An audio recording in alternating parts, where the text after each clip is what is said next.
Hello friends, welcome to judiciary prep zone. अगर आप जज बनना चाहते हैं या फिर जुडिशरी एग्जाम की तैयारी कर रहे हैं या आरजेएस के बारे में पूरी जानकारी जानना चाहते हैं तो यह वीडियो आपके लिए है। आज की इस वीडियो में हम जानेंगे आरजेएस क्या होता है, आरजेएस एग्जाम कौन करवाता है, क्वालिफिकेशन क्या चाहिए, सैलरी कितने मिलती है, एग्जाम पैटर्न क्या होता है और तैयारी कैसे शुरू करें। तो वीडियो को आखिरी तक जरूर देखिए।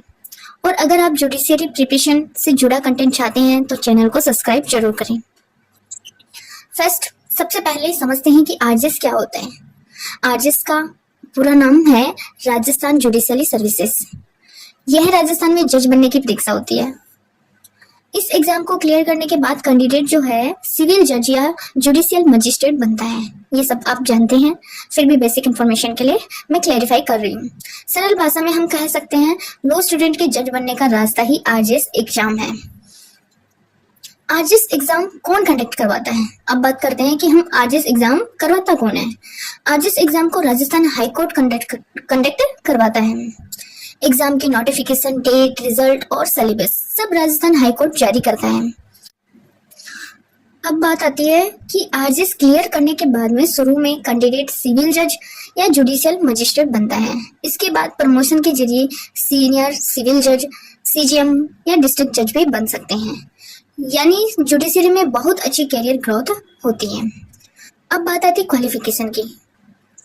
आरजेएस एग्जाम देने के लिए आपके पास एलएलबी डिग्री होनी चाहिए, चाहे आपने 3 साल की एलएलबी की हो या 5 साल का इंटीग्रेटेड लॉ कोर्स किया हुआ। इसके साथ इंडियन सिटीजन होना जरूरी है, हिंदी लैंग्वेज की जानकारी होनी जरूरी है और राजस्थान कल्चर की बेसिक नॉलेज भी होनी चाहिए। अब बात करते हैं एज लिमिटेड की।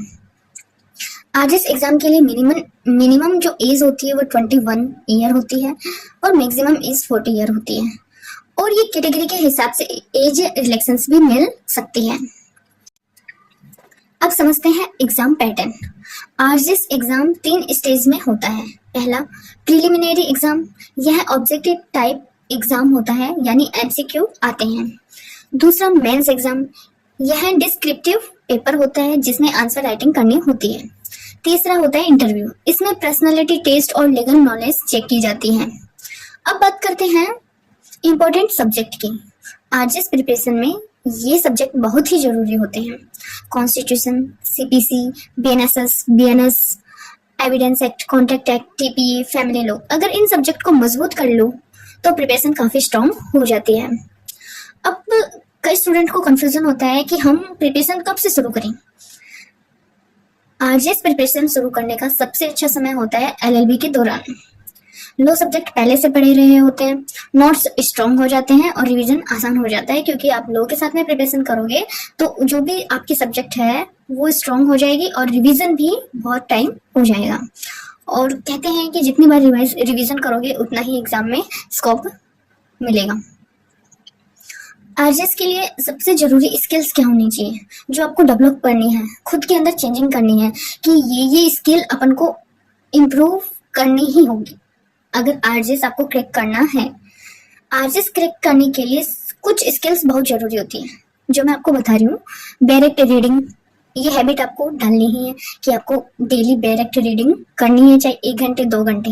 आंसर राइटिंग प्रैक्टिस करनी है, लीगल लैंग्वेज समझना है, करंट अफेयर्स आपको पढ़नी है और सबसे इम्पोर्टेंट बात कंसिस्टेंसी आपको जरूर रखनी है, क्योंकि कंसिस्टेंसी